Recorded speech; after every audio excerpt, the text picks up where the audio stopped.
Hey y'all, welcome back to A Geeky Gal.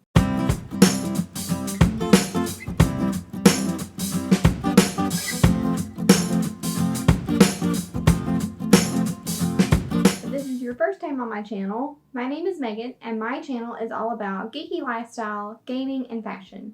Today's video is pretty special because it's about how I got into 3D modeling or how I turned a hobby into a career. In case you didn't know, my full-time job is a graphic artist / 3D modeler. I've been pursuing a career in 3D modeling for about 6 years now, and I haven't really seen that many videos on YouTube talking about how somebody gets into 3D modeling or how they build a career as a 3D modeler.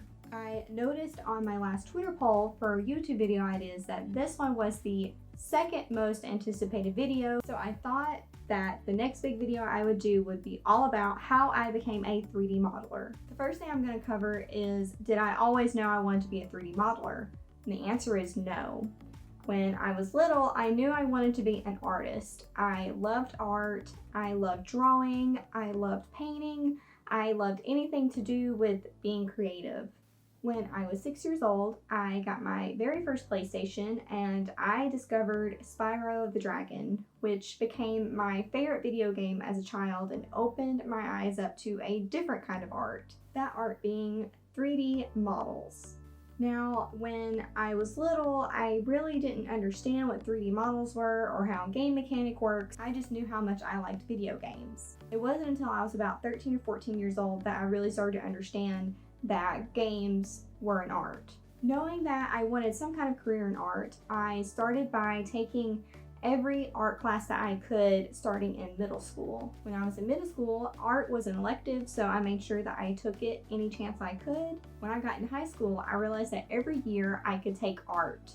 So I took Art 1 my freshman year, Art 2 my junior year, so on and so forth until I became a senior and was in Art 4. This gave me a really good foundation how to actually create traditional art, abstract art, and all the foundations I really needed to be an artist. I didn't really get into 3D art until I made an account on IMVU, which is really going to show my age. I don't even know if you guys know what that is anymore. IMVU is a 3D chat interface.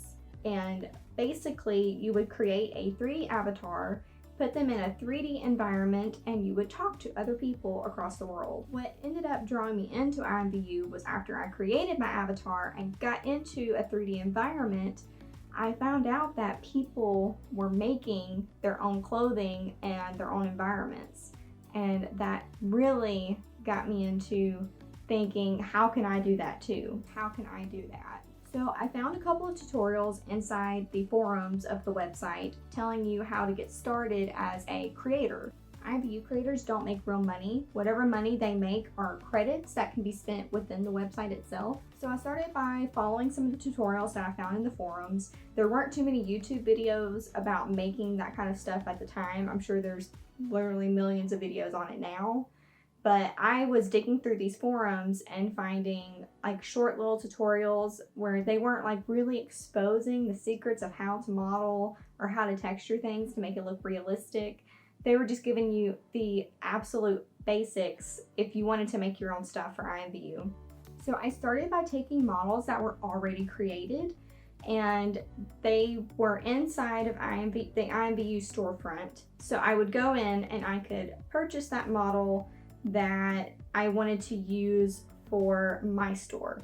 So I was paying the creator, I was paying IMVU for use of the model, and then I was taking it into the creator studio. I don't remember what it was called back then. I don't even know what it's called now, but I would take it into like their 3D space. The only thing I could do at that time was texture it, so I could make it look however I wanted to, but the shape was going to stay the same and I couldn't modify it. I didn't know how. I don't think it was possible with certain models for them to be modified. So I downloaded this little Photoshop-like program called GIMP. I believe it's still around. and I taught myself how to color these models. Now, what a model is a 3D representation of an object that's inside a virtual space. So I used these tutorials that I would find to teach myself how to texture these objects. And I started off really small. I started off with a hair bow. So I took this hair bow and I was provided with a UV map. And what a UV map is if you would take whatever object it is that you have, like if you had a simple box, it is whatever that box would look like if it was laid out flat. So I took this UV map that I had for this bow and I could make it whatever color or whatever pattern I wanted. The real challenge was making it look real. So adding shine or adding wrinkles, adding shadows, adding highlights, whatever was going to make it look more fitting in a 3D space and not just look like I took a color like red and applied it to the model. It doesn't look real. It looks fake. It looks cartoony.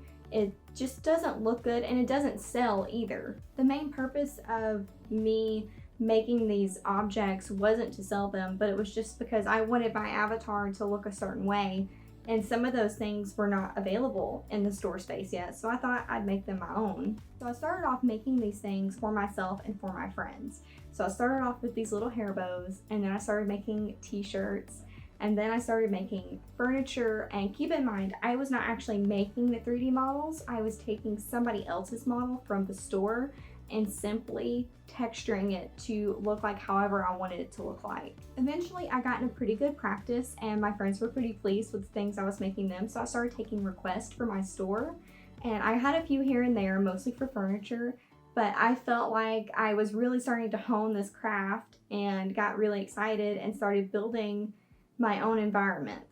Now, I was still not creating these 3D models from scratch. I was still using other people's models, and I was simply honing my texturing abilities. So I was simply using a free program to color or paint or texture these objects to look however I wanted them to look.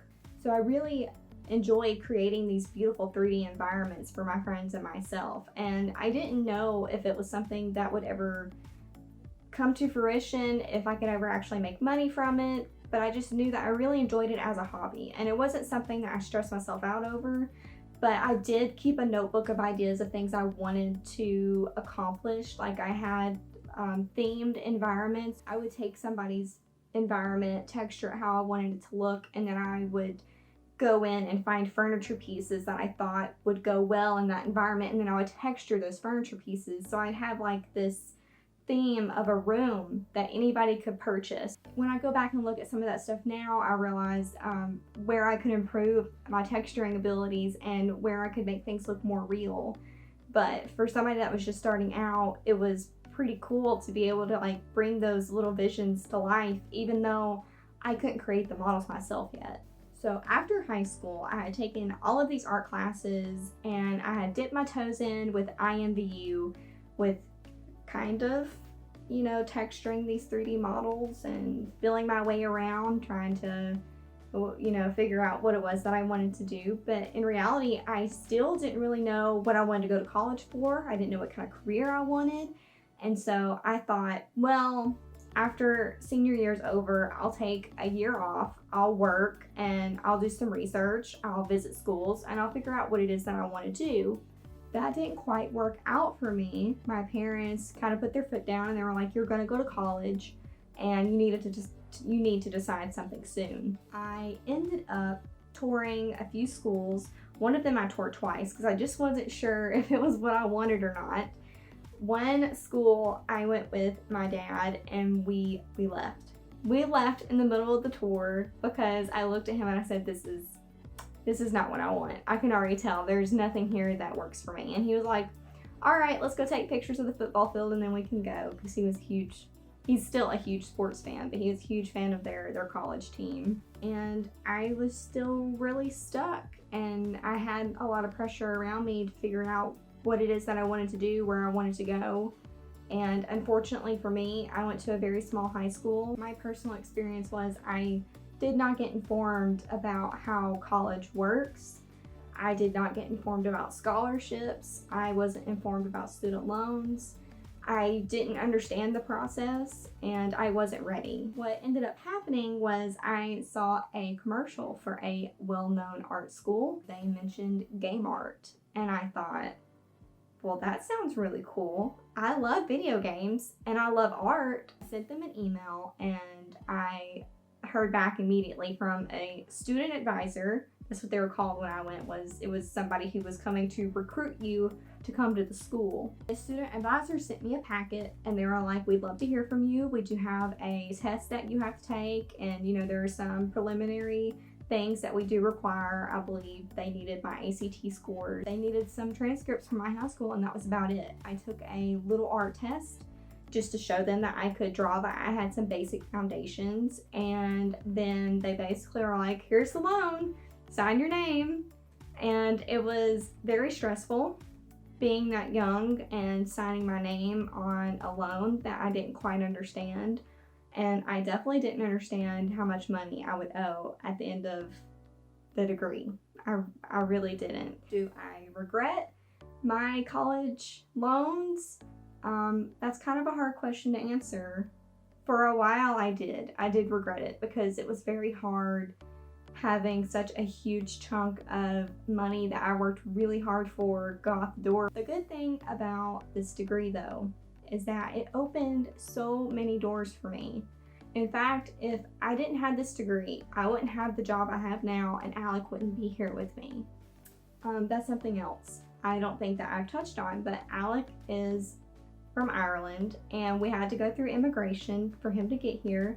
And thankfully, with my current job, I was able to show that I make enough money and I have a stable job for him to come over and for us to make the K-1 visa a success. So all in all, my college loan degree came with a $65,000 price tag. Now this pertains to the school I went to. There are lots of other schools that offer game art degrees. And within that program, we did take some foundation art classes, some traditional art classes where you actually do have to draw and shade, and they teach you some very basics for drawing.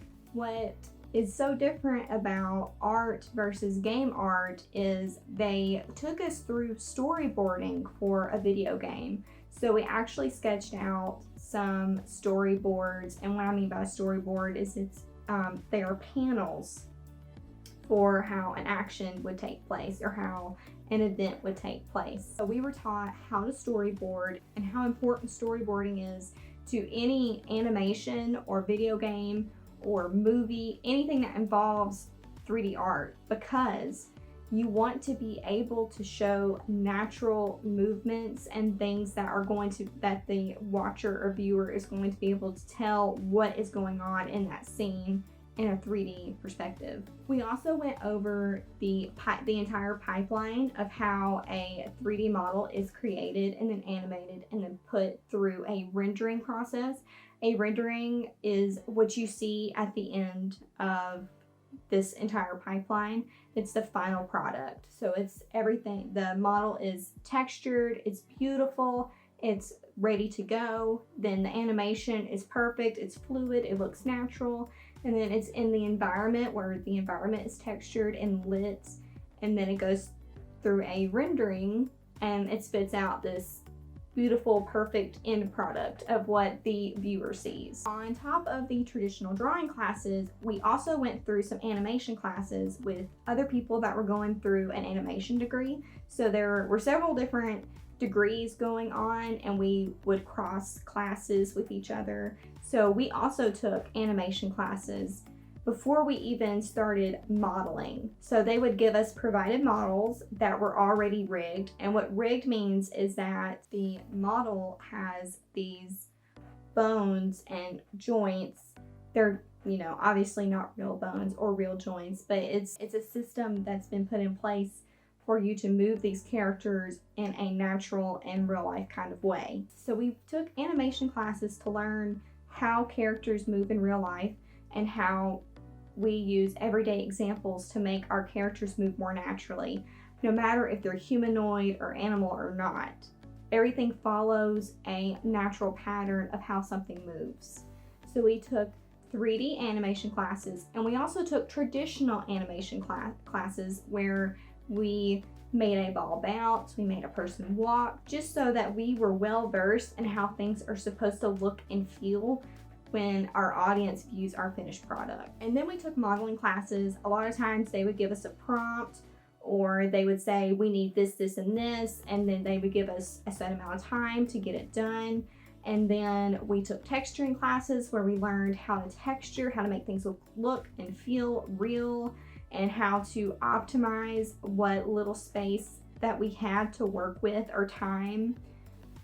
So my entire degree program was an accelerated program, and what should have taken a normal student 5 to 6 years took us 3. And I know that sounds like a lot. We would have like a class a month. We only took 4 or 5 like core classes like English, math, science. Everything else was heavily focused on our degree, which I have to say I really appreciate. I took all of my classes online because I could not afford to go to the physical location of the school and pay for a home, pay for a rental or an apartment or dorms. I couldn't afford to do that. I couldn't afford to leave my family. And I also, at the time, had a full-time job. I was doing this accelerated program while working a full-time job. And then I was crazy enough to take a part-time job on top of that. Do not recommend, but you do what you gotta do. I know a lot of people that were in my degree program and the animation program had families. So we were on this accelerated path to get everything done in 3 years and graduate. And it was very, very stressful, extremely stressful. So I don't regret for a minute any of the things I had to go through to get to my degree. There were times that I wanted to quit. There were times where I cried myself to sleep. There were times I wanted to throw my computer out the window. But I am so glad that I finished, and I'm so glad that I have a degree behind me that says, yes, I can do it. But I also want to put it out there that you do not need a degree if you want a career in game art or 3D modeling. You do not need a degree. In this day and age, we have things like Skillshare, we have Pluralsight, which used to be Digital Tutors, I believe. I could be wrong. There are so many free resources out there, things that are on YouTube, things that you can Google that will give you experience that does not require you to sign your name on a $70,000 degree. Did the degree help? Absolutely. Having the name of my school on my resume has gotten me so many opportunities. So there's the good and the bad with getting a college degree in something like 3D modeling or game art. I finished my degree program in 3 years, and I was also nominated salutatorian, which is just below, it's below valedictorian. And then I was also given the Advanced Achievement Award. Every class that graduated, somebody was nominated for the Advanced Achievement Award, which was awarded by the instructors. So I worked my butt off. But honestly, I wouldn't change anything about my experience. I mentioned that I worked a full-time job while I was attending my art school, and that job was at a print shop. Now, I started by working in the back in their bindery department, and that's where they actually put the magazines and books together. And after about, I want to say 3 or 4 months, they came back there and they were like, hey, what is your degree in again? And I told them, and they were like, we have an open position for a graphic designer up front if you want to be moved. And I said, absolutely. Part of me in the back of my head was like, this is not 3D art. But the other part of me was like, it's still art. So what? I'm pretty good at Photoshop. And then I also learned Illustrator, which my school didn't touch on. And I also learned InDesign, which was where they were putting all of their books together. And it was invaluable job experience. I worked there the entire 3 years I was going to school. So my first graphic design job was at that print shop that I was working at while I was attending college. I worked there for 3 years, and while I was working there, I worked a little part-time job at a pizza shop. I'm not going to name names. And I also, as soon as I graduated, got an opportunity to work for a little indie game company.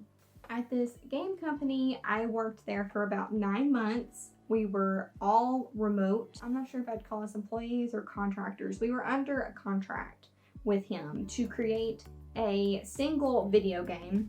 But what ended up happening was he got more investors and they wanted to see some other video games. And in total, I personally worked on 7 different games for him. He would send me his hand-drawn illustrations and I would take them and create them in a 3D environment.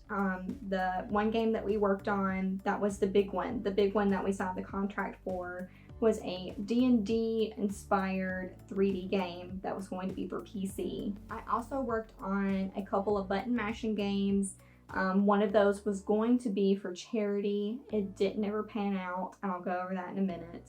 I also created assets for a couple of educational video games, which I was very excited about because I thought, wow, this is something different. You know, this is not just going to be a game that we throw up on Steam or we throw up on the App Store. This is going to actually help people. And I think that has been a big determining factor into my current job. We were under contract, but we were under a contract where we were not going to be paid until the release of the first big game, which was the PC-based game. Unfortunately, like with some indie game companies, there wasn't a lot of money coming in for enough people to want to stay on. We were, number one, not getting paid.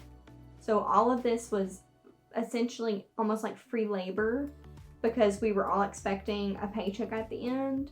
So a lot of people were starting to fall out after 3 months, after 6 months. They weren't wanting to stay on because we weren't completing any of the video games that we were supposed to be completing. Our big project was nowhere near being done. And then we got slotted to make a couple of apps to kind of get our foot in the door, get the investors more interested. So we came up with a button mash game that the CEO was going to pitch and had already pitched as being a charity game. It was all the proceeds were going to go towards charity. And for some reason, that game was just not able to make it through the last few steps.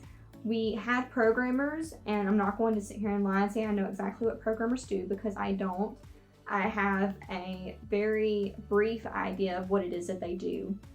And we could not keep a programmer on the team. So unfortunately, none of the games that we even touched on were ever released. And I personally worked on about 7 of those games.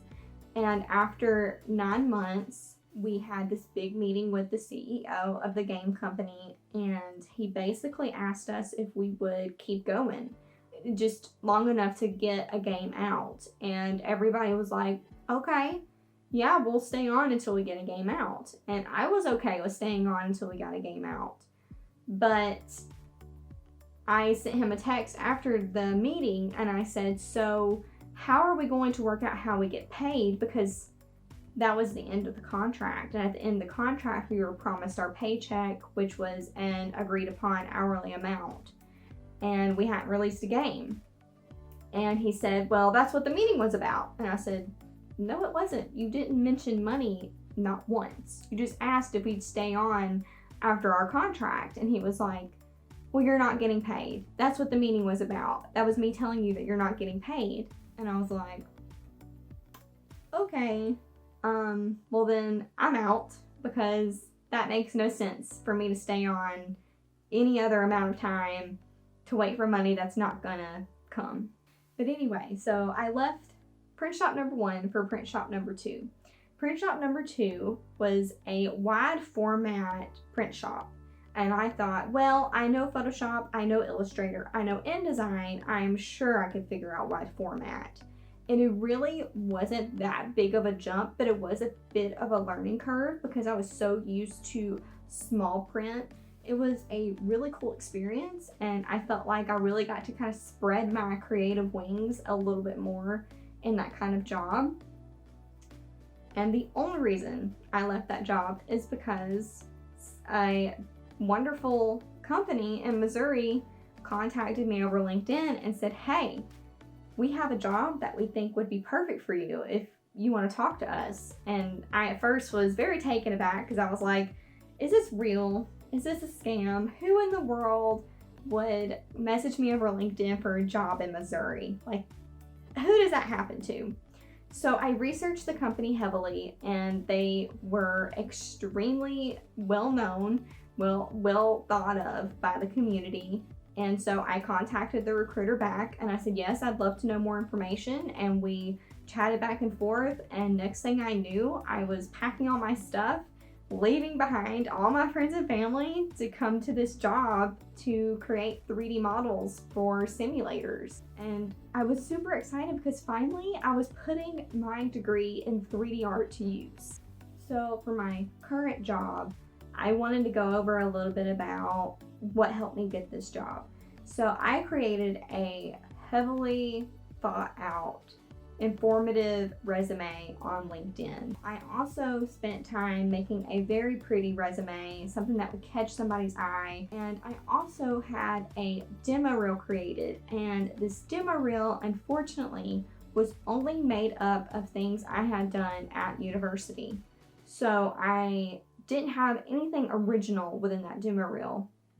And because I had worked so many graphic design jobs and not 3D jobs, I didn't have anything I could put in it for years. I graduated in 2014 and didn't land this job until 2016, and I had not added any 3D art to my portfolio. So you can imagine having a 2-year-old demo reel with only university projects in it. I was terrified to send that to anyone, and I couldn't use the assets that I created from the game company because I had created them under his contract. They were copyrighted. I had signed my name saying that I wouldn't use them in any kind of demo reel, etc., etc. And even though he kind of broke the contract too by not paying me, I didn't want to mess with that legal stuff. So when I got contacted over LinkedIn to work for this company in Missouri, I was terrified to send them my demo reel, but I did. I sent them my really awesome resume to go with my really poor demo reel. And I even told the recruiter in my email, I was like, hey, this demo reel is super old. I was like, I am so much better as an artist now. I said, unfortunately, due to my financial circumstances, I haven't been able to put anything new in my demo reel. And he was like, it's okay. Don't worry about it. He was like, they probably won't even ask to see it. I just wanted to have the information here in case they did. So they took a look at my resume and they liked what they saw. So they told the recruiter to make me an offer. And they sent me an offer, and I told them there was no way I was going to move 10 hours away from my hometown to a big city with a higher cost of living for that amount of money. So they sent me back another offer, and I told them, send me your best offer and then we'll talk. So then they sent me a third offer and I accepted. Now, a lot of people are very scared to negotiate when it comes to a salary, especially women. And honestly, you have to do it. You absolutely have to do it. I would have missed out on $15,000 had I not negotiated my salary, which is insane. I could have left that much money on the table had I not told them, send me your best offer. And so I moved 10 hours away from everything I have ever known, my parents, my family, my friends, and I took this crazy job opportunity in a city I have never lived in, never visited, knew no one. And it's literally been the best thing ever for my life. And I just want to give you guys a little bit of a taste of what it's like to have a 3D modeling career. So currently I am what my department calls a hybrid. I can do 2D, which I learned on the job, or 3D, which is where my degree comes in. On a normal week, I will have a model that I'm going to model for that week. I'm also going to texture that model. I'm also going to render that model. And then I'm going to take that model into Photoshop to do any minor changes that need to be done before it becomes its final product. On the 2D side of that coin, I will take images into Illustrator if they need to be rebuilt, if they're not a vectorized image, or if the image that we were sent is just poor quality. And the kind of programs I use in a day-to-day capacity is a 3D modeling program such as Maya or 3ds Max. I also use the Adobe Suite, so usually Illustrator, Photoshop, Premiere Pro, After Effects. We also started using Substance Painter, which is really, really cool. We also use game engines like Unity or Unreal, and we work with a very small team in the art department, but we work with several others outside of our department, and it's honestly a really great experience. I've been there for 3 years now. I'm really happy, and I feel really lucky that my degree has led me to so many places and so many opportunities. And honestly, like I said, don't regret. I don't regret getting a degree. It's not something you have to do if you want to pursue a career in 3D modeling or even graphic design. There's so many resources out there for you guys now that you don't have to go to college or a university to get taught how to do all those things. I'm really sorry if this video was a bit all over the place. I tried to follow a timeline that I printed out for myself, and I went on a couple of tangents, and I'm sure that's going to be plain to see when I go back and edit this video. But I'm really glad that you guys wanted to see a hobby to career / how I got into 3D modeling video, because I'm really passionate about game art. I'm really passionate about 3D modeling and graphic design. It's honestly some of my favorite things to do. I just love being creative. I love taking somebody else's vision and bringing it to life, or taking something that I thought of and trying to bring it to life. It just feels amazing to take something from nothing and make people go, wow, you did that? Because then I can say, yes, I did that. I hope you guys enjoyed this video. If you have any other questions, leave them down below in the comment section. I will do my best to answer them. Hopefully I didn't use too many terms that don't make sense to you. I know I said things like rendering and UV maps and 3D models, and that may be a little bit confusing. But if you have any questions, let me know. I'll do my best to answer them. And I will see you guys in the next video.